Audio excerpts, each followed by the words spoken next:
चला, आज आहे आपला एपिसोड 10। तर आज आपल्याला जे टिफिन सिरीज चालू झालेली आहे, जे झटपट आपल्या डब्यासाठी जे भाजी देता येईल, तर आज आहे पंजाबी छोले मसाला।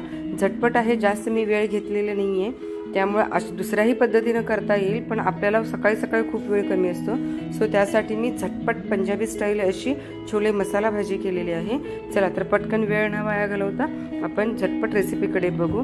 तर आदल्या दिवशी मी छोले भिजत घातलेले होतं, 7 ते 8 तास तरी भिजलं तरीही चालतं। पहिली ट्रिक अशी आहे की भिजवताना जर त्यामध्ये तुरटी फिरवली ना तर पटकन भिजले जातात आणि छान असे लवकर शिजलेही जातात।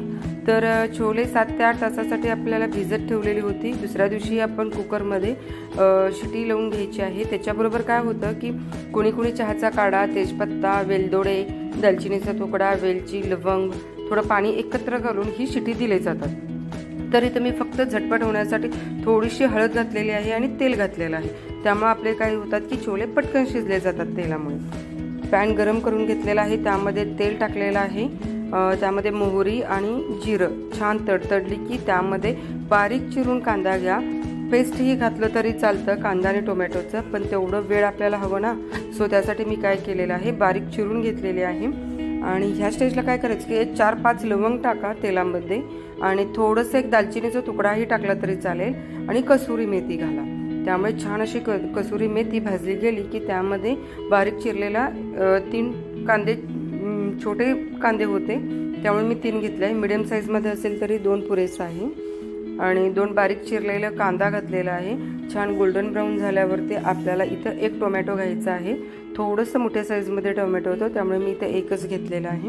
आणि हे छान लवकरात लवकर भाजण्यासाठी किंवा शिजण्यासाठी ह्यामध्ये मी ह्या स्टेजला मीठ घातलेलं आहे, कारण मीठ घातलं की थोडंसं लवकर ते शिजलं जातं। आणि थोडीशी हळद टाकलेली आहे, हळदीमुळं कलर छान येतो त्याचा। आणि नंतर ना आपल्याला तिखटनुसार तुम्ही चटणी टाकू शकता। छोले मसाला टाका येते, कारण छोले मसाल्यामुळं ॲक्च्युली काय होते की त्याची टेस्ट ही छोले मसाला म्हणजे वेगळीच येते त्याची। छान असं तेल सुटूसपर्यंत त्याला भाजून घ्या। छान तेल सुटलं की त्यामध्ये थोडंसं अर्धा चमचा इथे मी बेसन टाकलेले आहे, कारण भाजीला ना तो थोडासा घट्टपणा येतो आणि छान अशी म्हणजे वेगवेगळी अशी भाजी वेगळी आणि परत नंतर त्याची पेस्ट वेगळी अशा पद्धतीमध्ये होत नाही आहे। तो काय म्हणतात की भाजी एकसर असं बांधून ठेवलं जातं, त्यामुळे थोडंसं बेसन पीठ घाला। नंतर ना गरम पाणी घाला त्यामध्ये आणि थोडंसं जे हे मसाला आहे ना ते शिजू द्या। शिजल्यामुळं काय होतं की नंतर त्यामध्ये छोले टाकले ना की जास्त छोले शिजलेही जाणार नाही आहेत। आणि नंतर ना काय आहे, आपल्याला ह्यामध्ये गूळ घाला, साखरही घातलं तरी चालतं, पण मी इथं गूळ घातलेला आहे। आणि नंतर ना छान अशी शिजल्यावरती जे आपण शिजवून घेतलेले छोले होते ना, मी ह्या स्टेजला इथं घातलेले आहे। मस्त छान शिजू द्या आणि नंतर ना उकळी आली की त्यामध्ये तुम्ही कढीपत्ता, कोथिंबीर वगैरे तुम्ही टाकू शकता। अशा पद्धतीनं आपला हा छोले मसाला तयार झालेला आहे। नंतर ना काय करायचं आहे आपल्याला की छान अशी उकळी आली की त्यामध्ये थोडंसं गरम मसाला टाका। गरम मसाला शेवटी जर टाकला ना की त्याचा टेस्ट ही थोडी आगळी वेगळीच येते, म्हणजे काहीतरी रोजच्या रेग्युलर भाजीमध्ये एक वेगळी छान येण्यासाठी अशा पद्धतीने मी ही भाजी तयार केलेली आहे। झटपट केलेली आहे, खूप फास्टमध्ये केलेली आहे। जर तुम्हाला टाईम असेल, तुम्हाला सॅटर्डे संडे वगैरे जर तुम्हाला करायचं असेल तर वेगळ्या स्टाईलमध्येही तुम्ही करू शकता। पेस्ट वगैरे घालूनही भाजी खूप छान होते। अशा पद्धतीनं आजचा टिफिन आपला तयार झालेला आहे।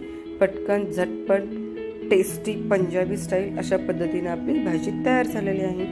व्हिडिओ आवडल्यास लाईक करा, शेअर करा, सबस्क्राईब करायला विसरू नका।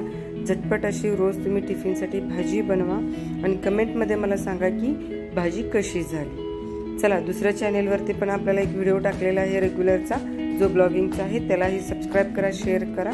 Thanks for watching, see you in next video, bye bye.